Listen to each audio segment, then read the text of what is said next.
takes a love and affection.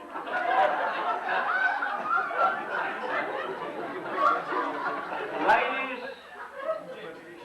I know that all that talk about loving and kissing, I know what that's done to you.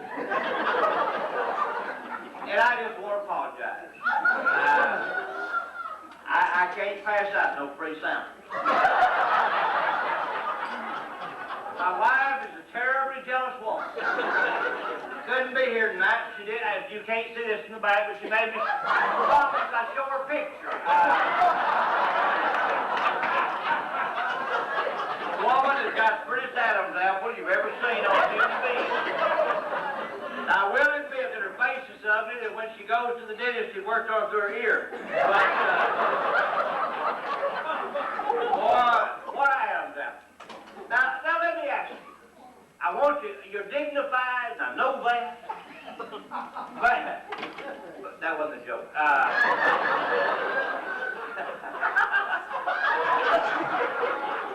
But, tell me, I like you. I want to take you with me.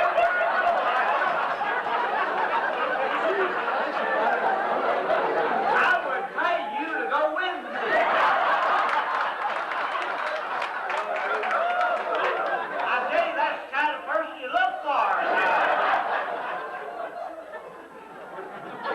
You get some of these audiences look like they've been waiting on a sour pickle in you. Why do you look for somebody like her? How many of you, admit to this now, how many of you have ever taken a bath in a galvanized washing tub? Lift your hand, keep them up, keep them up, keep them up, keep them up. I want to see them. Marvelous, thank you. How many of you ever got comfortable on the rim of the tub? Oh, that thing is merciful life, you know? How many of you don't even know what a galvanized washing tub is? Thank you for being honest. Thank you. When you go to a party and you dump for apples, that thing them apples is in is a galvanized washing tub. When I was a boy, that's not what we dumped in them tubs. Here's the way it went. Did you ever take your Saturday bath and try to wash and scrub while squatting down on your haunches in a galvanized washing tub? If not, then you ain't missed a thing. But I'm telling you what's right. I done it till I was almost grown, and every doggone Saturday night. Now, the summertime is bad enough, but in the winter it's really rough. You know, spreading papers and filling kettles and buckets and all that sort of stuff. But getting ready for that ordeal was only half of the rub. Taking a bath on a Saturday night in a galvanized washing tub. Did you ever stand there stripped to the skin? A wood stove baking you high. Dreading to put your big foot in for fear you'd burn alive. Finally you got the temperature right into that tub, you'd crawl. That cold steel touch your back and you'd squeal like a fresh stuck hole. You get out of the tub next to the stove, you just stand there dripping and shaking. Front of your body's freezing to death, while the back of your body's baking. Freezing and shaking, burning and baking. That's the price I had to pay. And that awful ordeal's gonna haunt me till I'm old and gray. But I ain't through yet. Something else I've been wanting to say. See, I was the youngest of all the kids that bathed each Saturday. Now, we all bathed according to age. I felt that's in order. Which meant I had to wash myself in their same dirty old water. Now, I'm a man of clean habits. I believe in a bath a week. Helps to keep me clean and healthy, and it freshens up my physique. But if I had my druthers, I'd rather eat a bug than take my Saturday bath again in a galvanized washing tub.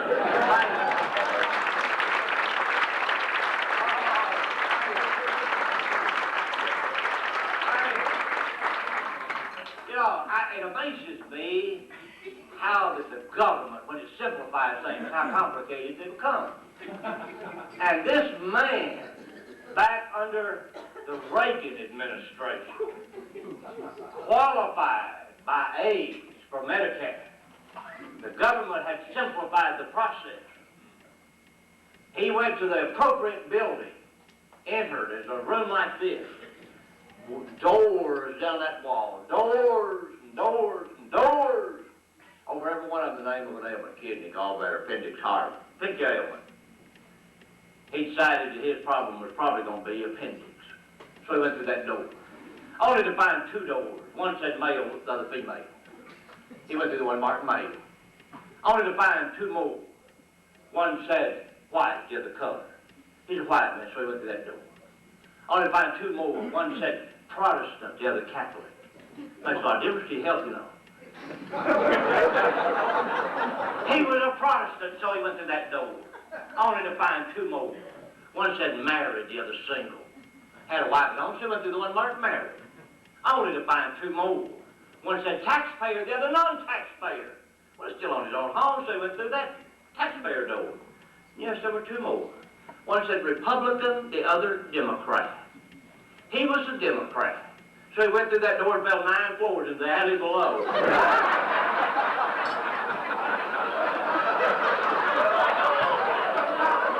Reagan didn't fool with you. How'd you know?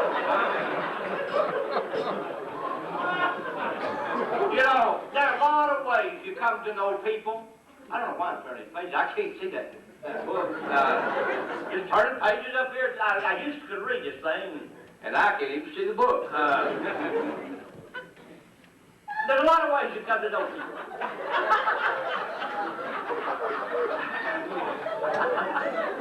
Well, one of them is you go to campers conferences with them. Another is you go to church with them, you shop with them, you go to school with them, in all sorts of ways. But if you really want to know somebody, you got to go down to their house. Meet the family. But if you really want to know them, you got to read their mail. I don't have any of yours, so don't sweat it. I do have a word of advice for you men. Be careful about them letters you write to that woman who ain't your wife. Now, they certainly sound sweet when you write them, but they sure sound stupid when you hear them back in court.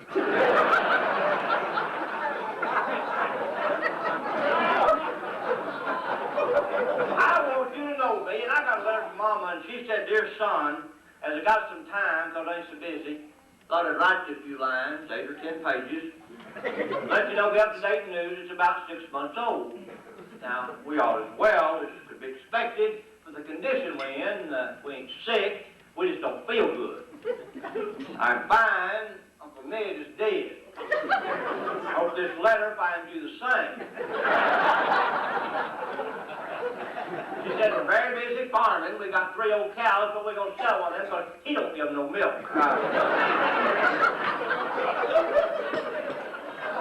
Got a fine crop of taters, though. Some of them side of hickory nuts, some of them side of peanuts. And they got a whole bunch of Littleton.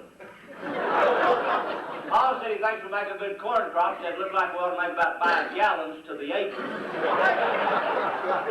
You know you can't get a Baptist audience to laugh at that. They just sit there and look at you like that. I don't know what that means. John was taking the cows to water, and they went across the bridge, and one of them fell through to stranger milk. Now she gets the hiccups once a week and turns her own butter. I like this. I think you'll like it. She said, "My Sunday school teacher is near death's door." Poor thing.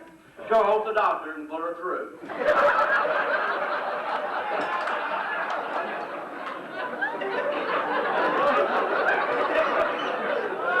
Hey, Martha fell off the porch and bruised her somewhat, skinned her elsewhere. Mary got the lumps and she's having a swell time. He also swallowed a roll of film, but I don't think anything's going to develop. Well, she said, "I would have sent you the $5 to you, but I didn't even think about it until I done sealed this here letter."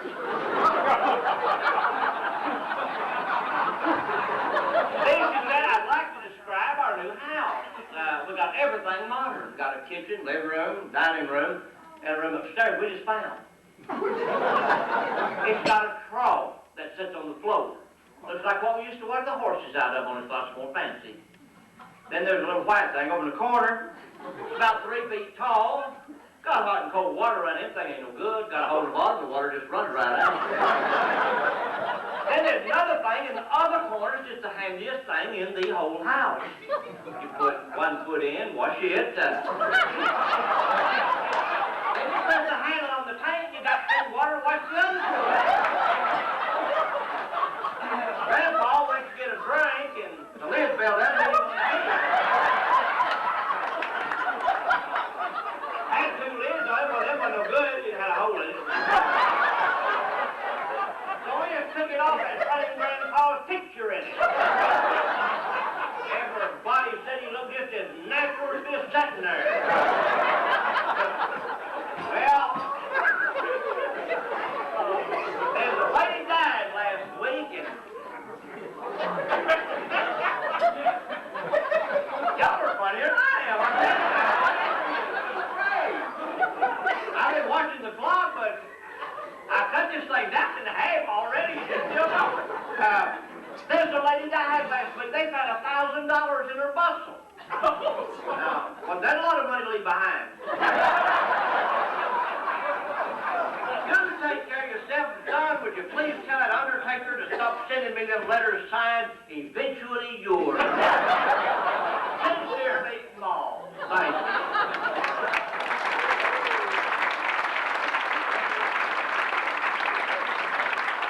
Well, word of wisdom for you ministers.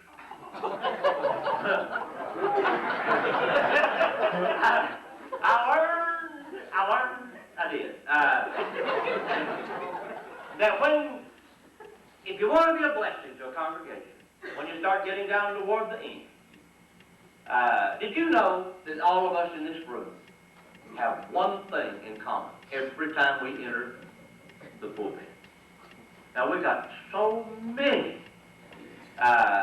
beliefs in here, and yet there is one thing that everyone in here that enters the pulpit, male, female, Catholic, Baptist, whatever you are, even you from Canada, doing exactly the same, word for word, every time. And it is. And now, in conclusion, say it 8 or 10 times. It don't mean a thing. I learned if you'd say, and now in conclusions, make it plural. People know where you are. They've been wanting to know ever since you started, so let them go. Means there's one more after this. Ain't that nice? Now then, I want to take you back for just a moment, and we're going to go back in memory. Wouldn't it be wonderful if you could pick out just one 24-hour period out of the past, any period you want, and relive it? Just one 24-hour period. Most of us would probably like to go back home. Mother and Dad. Be tucked into the bed, night for Mother. Have her pull up the covers around her neck. Tell us a bedtime story. Now just tuck in, pull the cover up around your neck, nice and neat. No committee meetings. Just gonna go to sleep. Once upon a time, in the Carn country, there lived a beautiful bird, and her name was Rindersulla. Now, Rindersulla lived with her muggly other and her two sad blisters. Also in this same Carn country, there was a very prancing hen. This prancing hen was going to have a fancy ball. He invited people for riles around, especially the Fritz people. Now, Rindersulla's muggly other and two sad blisters, they went out to buy some fancy presents to wear to the fancy ball. But Rindersulla couldn't go. Because she had to wear some old ruddy dads. I had to deny the fancy ball ride, and Rindersulla couldn't go. So she just kept that in stride.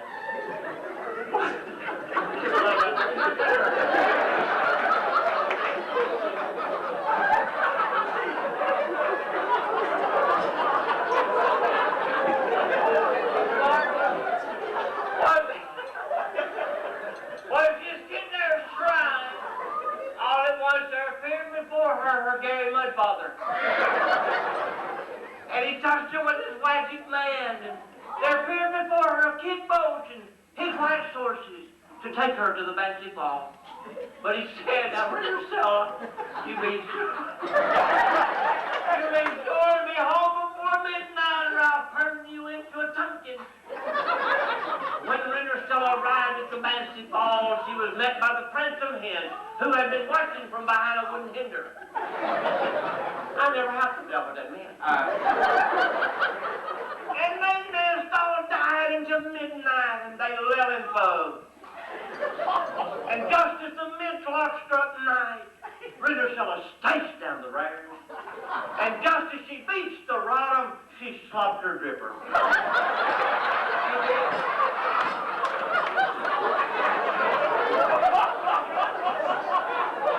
The next day, that Clinton hiss went all over that Carter country, looking for that beautiful girl who had slopped her dripper. Finally, he came to Ritterseller's house. He tried it on her ugly other, and it did. Then he tried it on her two sad blisters, and it didn't did. Then he tried it on Ritterseller, and it did. It was exactly the size right. So the story of this story is this. If you want to go to a fancy ball and you want to have a prince of hens fall in love with you, don't forget to slop your dripper.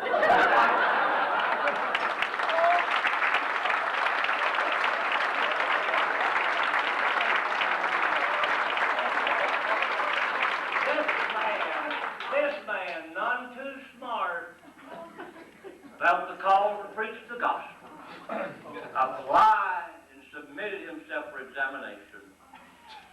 Can you read, Sam? No, sir. Can you write? No, sir, but my wife, she a powerful good writer, sir. Know your Bible? Oh, yes, sir, I know my Bible. From mid to live, from generations to revolution. You know how I use that with a secular audience, but they don't know anything wrong. What part of the Bible do you like best, Sam? Well, I like the parable of the Good Samaritan. All right, Sam, tell us the parable of the Good Samaritan. Well, it was like this. Once upon a time, a man went down from Jerusalem to Jericho, and he fell among thieves and robbers, and thorns came up and choked that man. He went on and he didn't have any money, and he met the Queen of Sheba. She got up and gave that man 1,000 changes of raiment, got in his chariot, and he drove furiously. While he was driving along, he done got his hair caught in the lip. And the ravens brought him food to eat and water to drink. While he was hanging there asleep one night, his wife, she done come by and cut off all his hair. He fell on stony ground, and it ran for 40 days and 40 nights. He went and hid in the cave. The man come said, "Come out sup with me." He said, "I cannot come out sup with you, for I have married a wife unto myself." And the man went out the highway and hedges and compelled him to have supper with him. So he went to Jerusalem. Said, "How can I win with Jezebel?" When she saw him, she laughed. He said, "Throw her down out there." They threw her down out there too. He said, "Throw her down out there some more." He said, "Throw her down out there 70 times 7. And the fragments they done picked up to a basketful.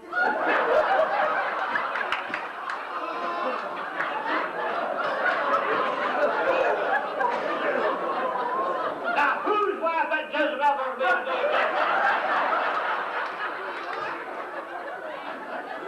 Well, the minister sat silently for a moment. Finally, one of them said, "Reverend, this here is a powerful deliberation. Our brother has prepared it upon us.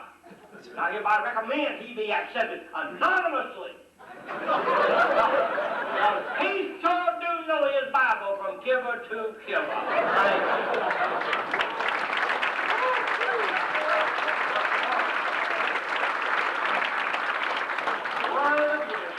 Word of wisdom. Always be true to your teeth and never be false to you.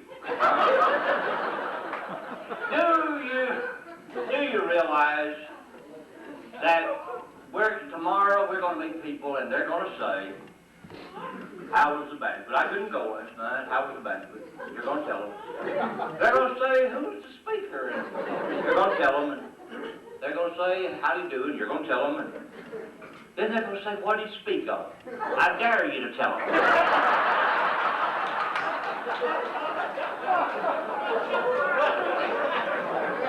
I think when you get through, they're going to do you like something I read entitled "Jesus and the Theologians." And Jesus said unto them, Who do you say that I am? And they replied, You are the eschatological manifestation of the ground of our being, the kernel in which we find the ultimate meaning of our interpersonal relationship. And Jesus said unto them, What?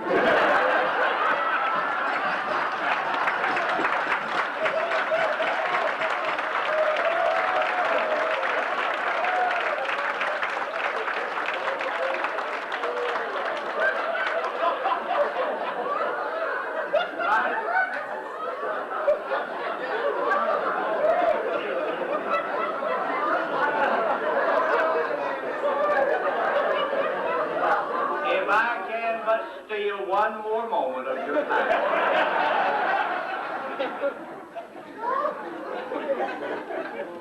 This has been so much fun. I am so honored to have been asked to do this.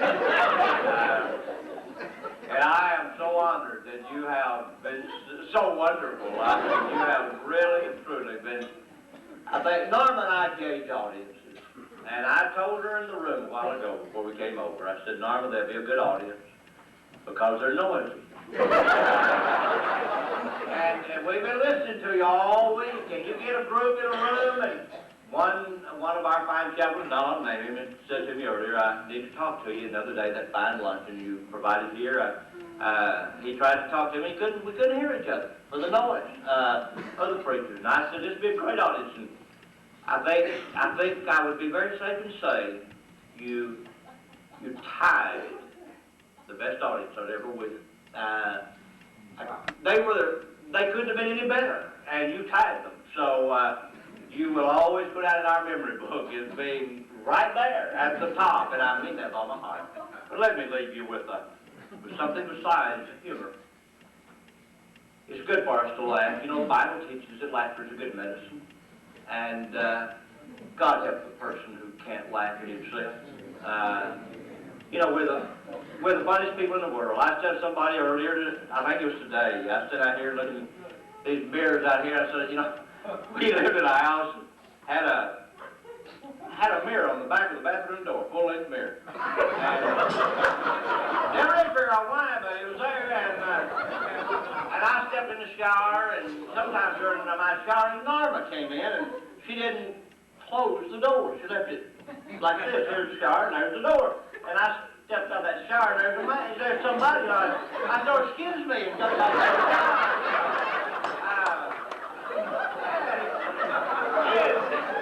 And I thought, that wasn't like me. So I looked over the dog and the dog. We gotta be able to laugh at ourselves. But you know, I stood before you here a while ago. Harold Elliott, Arlington Police Chaplain, and we're all law enforcement here. And we know that if you sent out the troops looking for the one who was different, you would have more reason to pick on me than you would them, because we all look just alike. Now they send you down here on dispatch to get the ones that don't look like the rest of them. You got no problem. And yet, ladies and gentlemen, I am the same person. Don't look like him, don't talk like him, don't act like him, don't feel like him, don't dress like him. But I'm the same one. I am totally, completely convinced there's a lot of Harold Elliott and a lot of Levi Littleton in every one of us. But, more importantly, there are just a lot of Levi Littletons out there who never have gotten to be Harold Elliott's. Or maybe they were, and now they're not. I want one thing clearly understood. I'm not talking about the professional panhandler who makes his living 7 days a week, 365 days vacationing off the churches and other benevolent institutions. I'm not talking about him. The Bible says if you don't work, you don't eat. So I don't have any sympathy for him. But I'm talking about that one that needs us to put a hand on.